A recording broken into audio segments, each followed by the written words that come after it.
Thank you, Amy. Thank you, Ron. So this is the concluding piece of our series on Prosperity's 10 Commandments.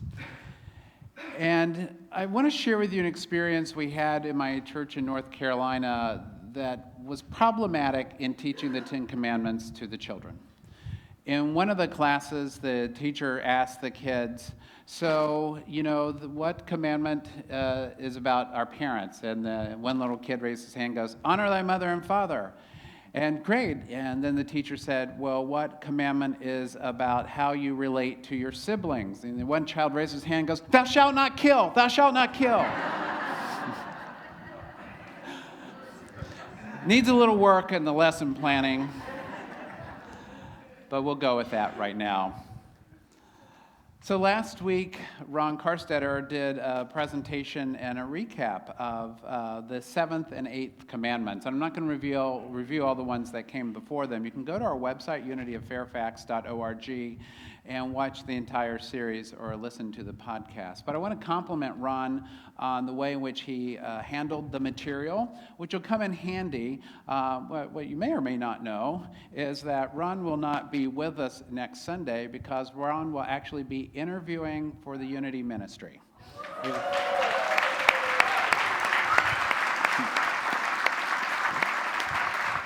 So I'm going to invite us all to affirm our unity blessing on Ron as he gets ready for this wonderful experience. Whatever it's going to be, it only took me 2 tries to get in, so hopefully he'll get it on the first time. Ron Carstetter, we love you, we bless you, we appreciate you, and we behold the Christ you are. All right, amen.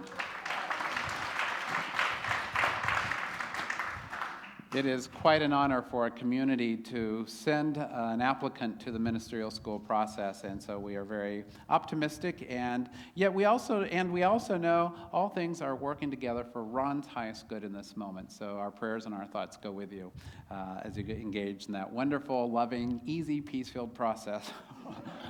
Those will be the affirmations I invite you to take with you.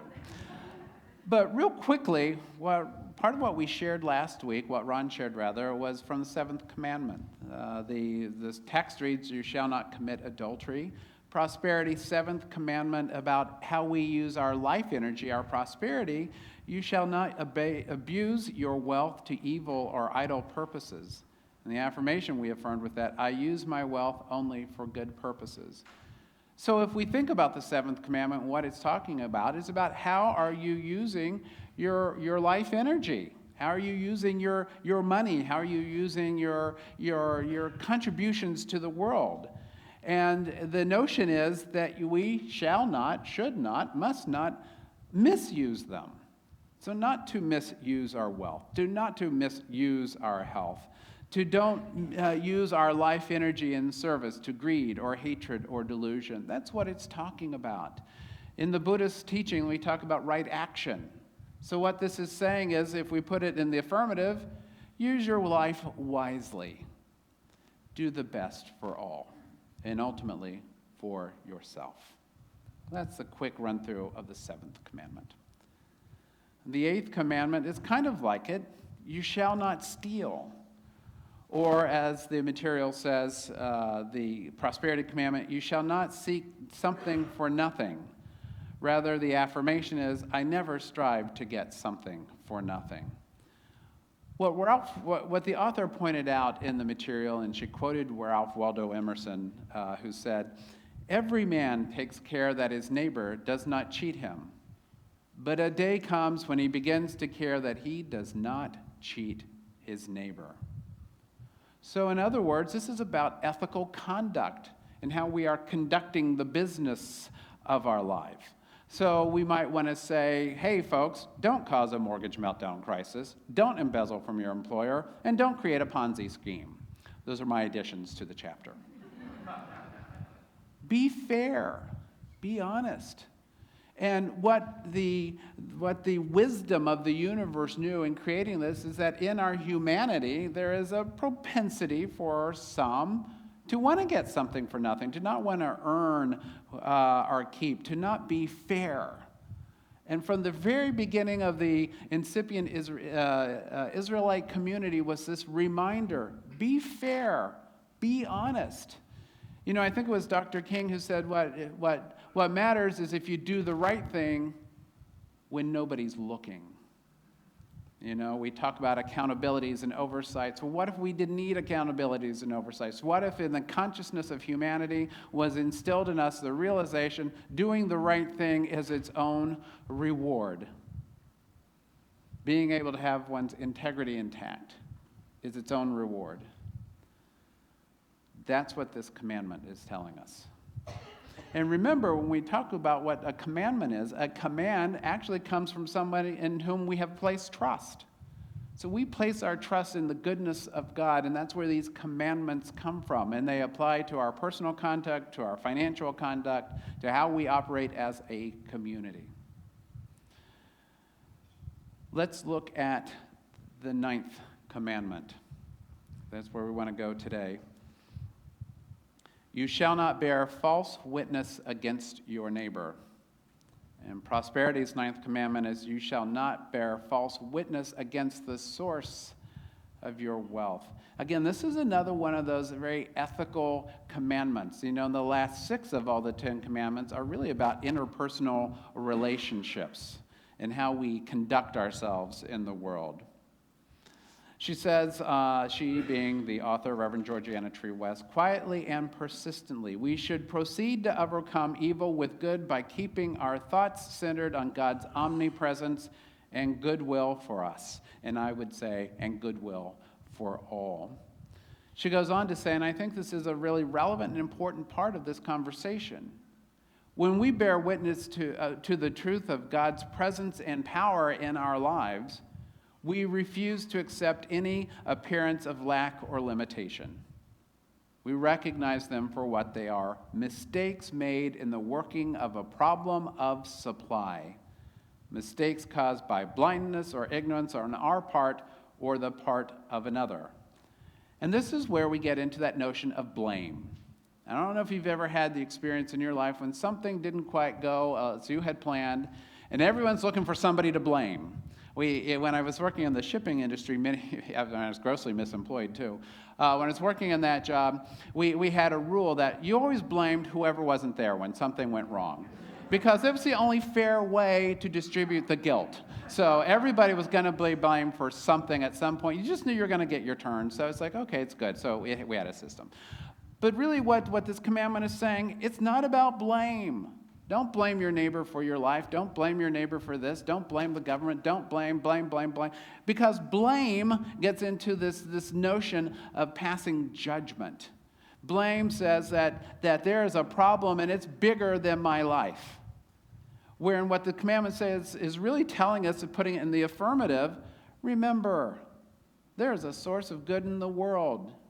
And if for some reason your good, whatever your good happens to be, health, wealth, relationship, peace of mind, whatever, if your good hasn't been manifested consistently or at all, then the problem isn't that somebody did it to you. The problem is that there has been a mistake made. You know, it's kind of like when we talk about sin and unity, which we don't do very often, but when we do, we really talk about it as missing the mark, being ignorant, making a mistake. It's not about, oh, you're just a bad person at your core. No, other people will teach that down the street. We don't teach that. We do teach that as in our humanity, we have the capacity to make mistakes, to be ignorant, to simply have had missing information. And so what she says in the materials, as in every problem, there's a principle involved. The vital steps in solving the problem are see the mistake, erase the mistake, and then try to set the answer right by going back to principle. So if something isn't working in our lives, if something isn't flowing in our lives, then what we do is dispassionately take off the guilt, take off the shame, take off the judgment, and say, well, wait a minute, what happened here? Let's just step back, everybody breathe. This is what happened. Okay, well, if this happened, how did that happen? Okay, so we figure out what happened, and we figure out what happened, we see where we got off track, which principle wasn't followed, which rule wasn't, which step was skipped, where were the shortcuts made, and then we go back to do it over, knowing that in the kingdom of divine ideas, in the world in which we live, there's no shortage of any good thing in truth. Because there's no shortage of any ideas. And if we can be dispassionate and compassionate with ourselves, and we see what happened, then we say, what's the corrective action that's needed? Maybe it's forgiveness first, and then we reestablish what we're doing. But we can stay out of blame and bearing false witness. Because what we want to be witness to is the truth of the goodness of God. That's always around. That's always available to us. We don't want to lower our gaze until it lands in the gutter. Now, what that means, though, on the flip side, and she does talk about being instruments of peace and healing in the world, so while we deny, that is, release, the false causal belief, we are quick to render material assistance when we know it can be a benefit and not contribute to weakness or laziness or enabling. We should contribute to public charities and work for the alleviation of suffering. In other words, we should support love groups, but always clearly holding to the truth that God never ordered it so, that we are simply clearing up our own or societal mistakes. There is always enough good to go around. There's always enough opportunity to go around. It's just our job to see to it that if that good's been stymied in its flow, that we unblock it and let go and let God and allow everybody to have the opportunity to have their needs met, their opportunities equalized, and the path forward to be who they've come here to be. And that's kind of what this whole opportunity about last night, Stand Up for Humanity, was about. How do we shine our light so bright we illuminate all the other lights around us? So to that end, the affirmation for the 9th commandment is, I never talk poverty. I tell the truth of God's abundance. Let's affirm that together. I never talk poverty. I talk the truth of God's abundance. Amen. So we come to the 10th commandment. Do you know what it is? Oh, okay. It's old. It's been around for a long time. You shall not covet anything that belongs to your neighbor. And prosperity's 10th commandment is, you shall not limit yourself by coveting that which is another's. You shall claim your own. And this is a very interesting commandment because it's all internal in the mind of the one reading it or hearing it. Because coveting is a mental process. When you see something that somebody else has and you say to yourself, I want that. So what this commandment is doing is saying, basically, go back to the first commandment. You know, God is the source of all that is, and there's more than enough God to go around. So you don't have to desire what belongs to somebody else. In truth, what you really want is your own. And your own might be different from somebody else's, but it will be right for you. You know, interestingly enough, the word covet has its origins in the Latin language from a root word that you've heard before, and that root is this: Cupid. Over time and from language to language, Cupid got muted into covet. So what do you think about Cupid? Cupid sends little love arrows, doesn't Cupid? Meaning desire or eagerness. So what we're talking about here is it is okay to desire. It is okay to be eager to have life and experiences and health and vitality and all these things. And the truth is, there is more than enough to go around for everyone. So listen to this. So what she writes in the materials, the cause of covetousness is our failure to look to God as a source of our supply. We see something and want it, and in the wanting fail to realize that the ever-present good-willing power will supply it to us through our faith. We do not know, or we sometimes forget, that the power of supply is limitless, and that the same form or type of form can be reproduced endlessly at the demand of faith. Every covetous thought is fundamentally a belief that there is not enough to go around. When we place our faith in God as the source of our prosperity, we can rejoice in the good of others because we realize there's plenty for us. And when you think about it, have you ever had the experience when somebody you know got a good of some sort or the other, and you're just like, deserve it. It doesn't have to be that way. That they get their good is a reminder to all of us, there is more than enough good to go around. More than enough. And we activate that with our faith. Now that's a whole different talk in and of itself. Because we have to believe that we deserve it, whatever that good is. I had a conversation with somebody after first service asking about why is it in certain populations it just seems, or certain individuals, that they never get the good they want even though they talk about it. And I had said, I wonder if they actually believe they deserve it. How many of us, deep in the recesses of our minds, have a solidified belief that says, I really don't deserve that. I'll tell you a story. I remember when Anthony and I first got together many, many years ago, 29 years ago next month, as a matter of fact. But that's 29 long years. He had friends who lived on a private island, and this was the multi-million-dollar homes, beautiful place, nobody ever on the beach, anything. And I was invited many times, hey, let's go out to Figure 8, let's go to Figure 8. And I heard myself say more than once, no, that's for rich people. I don't deserve to go there. Because there was a part of me that believed I did not belong on a beach by myself or with one or two other people having a lovely time. Well, one day my resistance was worn down. I said, all right, I'll go. Jeez. Oh, it was wonderful. Oh my gosh, it's totally different. You don't have to worry about where to park. You don't have to worry about putting your... And I realized, wait a minute, this is a gift freely given to me. Why would I say no to that? There were no strings, just an invitation, and then we went up to their house and swam at the Caulfield's pool and, whatever. It's just like, we can do that? Yes. If you believe you can do that, you can do that. If we say to ourselves, do I really believe I can have the good, I can have the rich and fullness of life? If we believe it, we can. But if we don't believe it, it's all over but the crying. It's just that simple. And I'll tell you what, it takes an enormous risk, because there was something within me that was quaking when we drove over that rickety bridge, which could have been something else entirely. But just, oh my God, what's going to happen? There was this deep, visceral thought that said something along the lines, I'm going to be struck by lightning. I'm crossing a line where I don't belong.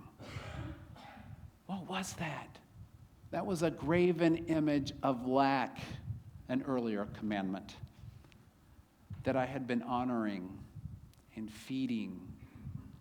I didn't need to do anymore because it was false. It was a false graven image that kept me from being on the beach. Sometimes our graven images are even bigger than that. But that's when I started practicing the prosperity principles I learned in Unity. And it all went back to, do I believe I can have this? And when you say yes to that, the universe will say, absolutely. What else do you want? I got plenty of it. There's no shortage of good. But to unroot that took a long time. And I had to believe I was deserving. I just want to tell all of you, you deserve it.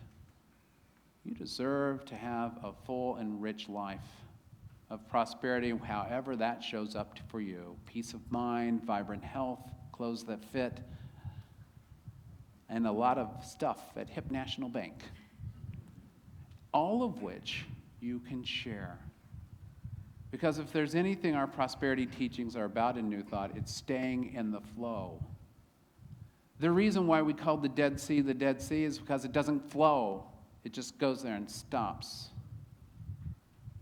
But we are called to be in the flow of life, to share our good, to make a difference in the world. And everybody I know who has discerned and discovered some good in themselves and shared it is always more blessed because they did. That's what love groups do. And remember, we're a love group. So let's share our good. Let's be prosperous. Let's be generous. And most important, Let's be happy. Peace be with you, and namaste.